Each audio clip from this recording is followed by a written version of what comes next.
हे what's up guys, welcome back once again. दोस्तों, आज की कहानी जो एक्सप्लेन करने जा रहे हैं वो एक पिता और उसके बच्चों की बहुत ही इमोशनल कहानी है। तो चलिए शुरू करते हैं। अमेरिका का एक घना जंगल दिखाया जाता है जहाँ पर हम एक डियर को देखते हैं। तभी एक शिकारी आकर उसे पकड़ लेता है और फिर उसे मार देता है। देने के करके हम वहाँ पर कई लोगों को बाहर आते हुए देखते हैं जो कि बहुत ही ज्यादा खुश थे। उसमें से एक आदमी का नाम है बेन, जो कि इन सभी का पिता है। जी हाँ, ये सभी उसके बच्चे हैं और ये इन्हें पिछले 16 सालों से यहाँ पर लेकर रह रहा है। उसका मानना है कि जो शिक्षा स्कूल और कॉलेज में दी जाती है उसका असल जिंदगी में कोई मतलब नहीं है। इसीलिए वो खुद के तरीके से शहर की आबू हवा से दूर अपने बच्चों के साथ यहाँ पर रहता है। इस कहानी में हमें यही देखने को मिलेगा कि कैसे कुछ लोग की दुनिया से कट कर पेड़ पौधों के बीच में रहकर भी खुश हैं, वो भी बिना किसी इंटरनेट, कार या फिर किसी मोबाइल के।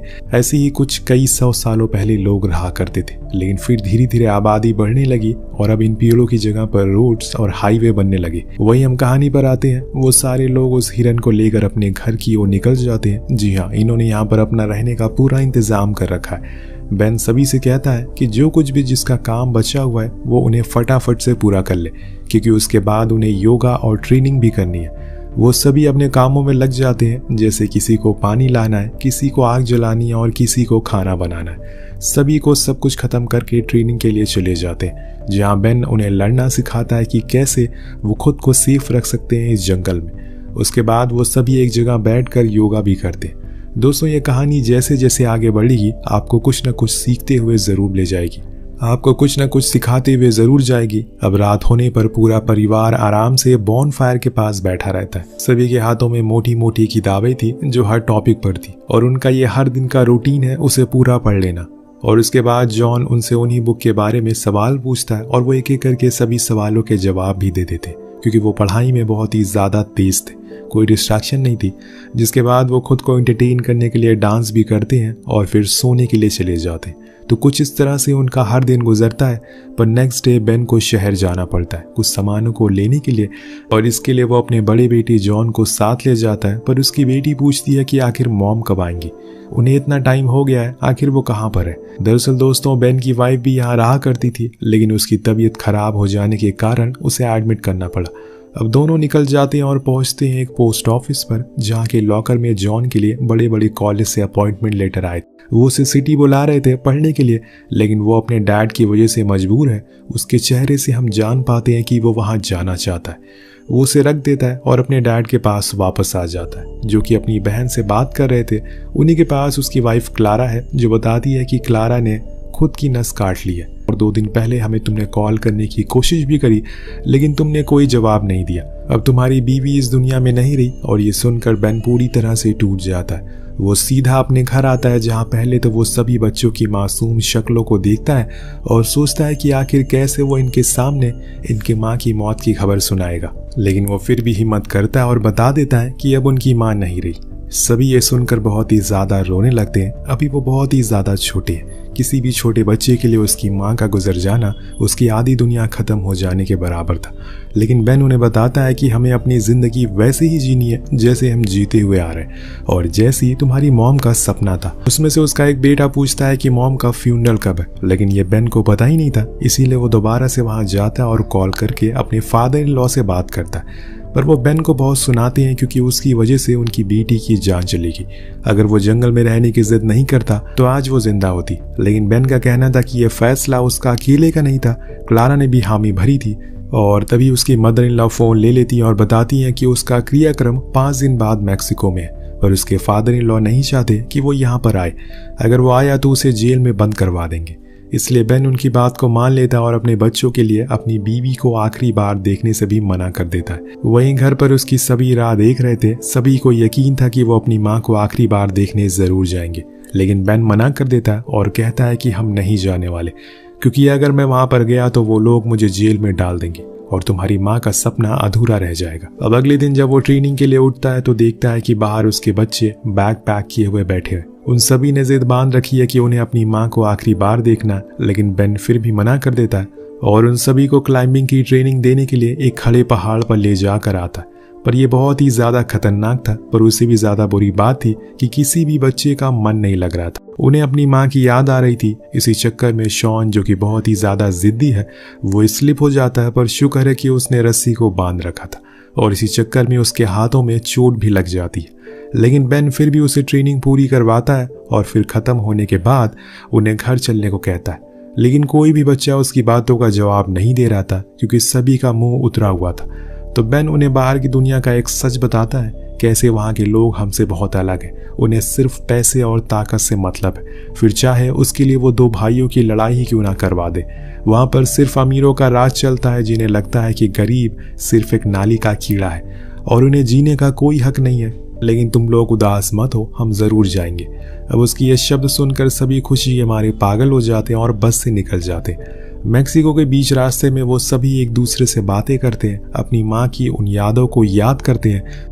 मैक्सिको के बीच रास्ते में वो सभी एक दूसरे से बातें करते हैं, अपनी माँ की उन यादों को याद करते हैं जो कभी उन्होंने उनके साथ बैठकर बिताई थी। अभी रास्ता बहुत ही लंबा होता है और इसीलिए वो अपने बच्चों के कुछ बहुत ही अजीब सवालों के जवाब देता है और कुछ मेन टॉपिक के ऊपर भी बात करता है, जिसके बारे में उन्हें अभी तक कोई भी जानकारी नहीं थी, जैसे कि रिप्रोडक्शन। अब सुबह से शाम हो जाती है और फिर रात। ये लोग बस को साइड में खड़ा करके उसी में सो जाते हैं और फिर अगले दिन बेन बैंक जाकर कुछ पैसे निकालता है। लेकिन जब उसके बच्चे वहाँ शहर के मोटे हुए लोगों को देखते हैं तो हैरान हो जाते हैं और अपने डैड से पूछती हैं कि ये ऐसे क्यों दिख रहे हैं। तो बेन कहता है कि ये सब नाम के इंसान हैं, ये लोग किसी सांड से कम नहीं है। इन लोगों का काम बस सोना और खाना होता है। पैसे निकालने के बाद ये कुछ खाने के लिए एक रेस्टोरेंट में जाते हैं, जो कि इनके लिए बहुत ही नया अनुभव था। उसकी छोटी बेटी पूछती है कि पापा ये कोल्ड ड्रिंक क्या होती है। तो बेन कहता है कि जहरीला पानी, जिसे सभी हंसने लगते हैं और फिर वहां से उठकर चले जाते हैं क्योंकि वहां पर कोई भी चीज हेल्दी नहीं थी। उसकी दूसरी बेटी एलन तो वो तो शिकार करने के लिए वहीं खेत में चल रही कुछ बैलों को मारने की भी सोचती है, लेकिन बेन मना कर देता है क्योंकि ये जंगल नहीं है, वो ऐसे खुले में शिकार नहीं कर सकते।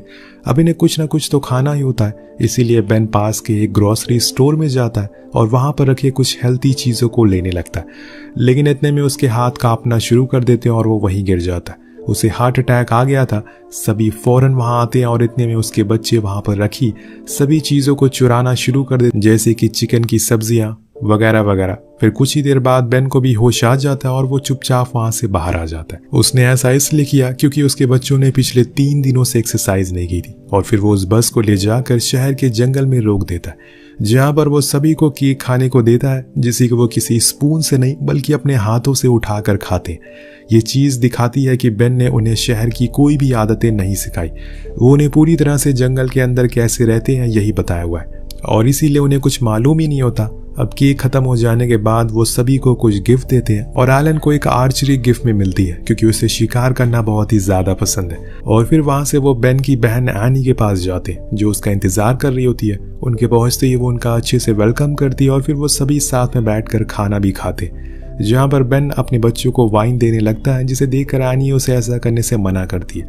लेकिन वो कहता है कि इसमें गलत क्या है, वाइन एक अच्छी ड्रिंक है और इससे डाइजेस्टिव सिस्टम अच्छा होता है और कई शहरों में इसे बच्चों को भी दिया जाता है पीने के लिए। अब उसकी बहन उसकी इन हरकतों से कुछ खास खुश नहीं थी, पर कुछ कहती नहीं है। और फिर ऐसे ही बात को लेकर एनी का बेटा जॉन से नाइकी शूज के बारे में पूछता है, पर उसे तो कुछ पता ही नहीं होता ऐसा कुछ भी होता है। जैसे सुनकर वो लड़के उसका मजाक बनाने लगते हैं और फिर उसका छोटा भाई बेन की वाइफ के बारे में पूछता है, आखिर वो कैसे मर गई। तो उसकी मॉम यानी कि एनी बताती है कि उनकी तबीयत बहुत ज्यादा खराब थी, इसीलिए डॉक्टर उन्हें बचा नहीं पाए। पर बेन को ये सही नहीं लगता, इसीलिए वो सच बता देता है कि वो एक मानसिक संतुलन से बीमार थी, इसीलिए उन्होंने खुद को मार लिया।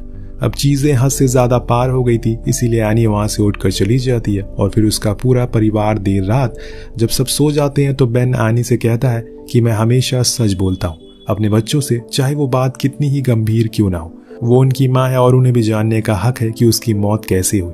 तभी उसके बच्चे रूम से बाहर अपने बिस्तरों को लेकर गार्डन में सोने के लिए आ जाते, क्योंकि उन्हें इन माचीस के डिब्बों में सोने की कोई आदत नहीं है। वो हमेशा से खुली जगहों में सोते हुए आ रहे हैं। और तब वो उसके दोनों बेटों को बुलाता है और उसे एक लॉ के बारे में पूछता है, तो वो आंसर तो छोड़ो, उन्होंने उसके बारे में सुना तक नहीं था। जिसके बाद बेन अपनी सबसे छोटी बेटी को बुलाता है और सेम सवाल उससे पूछता है, जो बिना रुके उसकी पूरी डिफिनेशन बता देती है। देन बेन उन दोनों से कहता है कि दुनिया वालों को लगता है कि अगर बच्चे स्कूल जाएंगे तभी सब कुछ सीख सकेंगे, लेकिन मैं तुम्हें बता दूं कि मैंने इन 10 सालों में अपने बच्चों को इतनी सीख दे दी है कि वो किसी भी टॉपर को फेल कर सकते हैं। जिस दुनिया में आप लोग रहते हैं वो नकली है, अंदर से खोखली है। ये सब बातें सुनकर एनी उसे माफी मांगती है और फिर ये लोग वहां से मैक्सिको की ओर निकल जाते हैं। पर इनकी मंजिल अभी भी थोड़ी दूरी पर है, इसीलिए एक जगह रुक कर थोड़ा आराम करते हैं। वहीं जॉन थोड़ी सी एक्सरसाइज करना शुरू कर देता है, जिससे एक मेलेनी नाम की लड़की उसे देखती रहती। कुछ देर हो जाने के बाद वो उसके पास आती है और उसे बातें करना शुरू कर देती है। जॉन खुद का नाम बताता है, पर जब वो उसे पूछती है कि वो कहाँ रहता है तो जॉन कहता है कि जंगल में। ये सुनकर वो हंसने लगती है। उसे लगता है कि वो मजाक कर रहा है, पर उसे क्या ही पता था कि वो सच कह रहा है। उसी रात वो दोनों बातें करते करते किस करना शुरू कर देते हैं, लेकिन तभी जॉन पीछे हट जाता है क्योंकि वहां उसकी मॉम आ गई थी और वो उसे सीधा खुद की वाइफ बनने के लिए कह देता है, मतलब प्रपोज करने से पहले, और बोलता है कि वो बहुत सारे बच्चे पैदा करेंगे। जॉन दोस्तों अभी मासूम है, उसे कुछ भी पता नहीं है, कुछ आइडिया नहीं है कि असल में इस दुनिया में क्या होता है और ऐसे मौके पर क्या बोलना चाहिए। इसीलिए मेलेनी की मॉम उस पर हंसने लगती है, लेकिन उनकी बातें ज्यादा दिन नहीं चलती क्योंकि अगले दिन ही उन्हें उस जगह को छोड़कर जाना पड़ता है। सभी बच्चों ने पहली बार इन रोड्स को देखा, इन गार्डन्स को देखा है और बड़े बड़े लोगों को, इसीलिए उन्हें कुछ आइडिया नहीं होता कि असल में कौन सी जगह पर क्या पहनना चाहिए और क्या नहीं।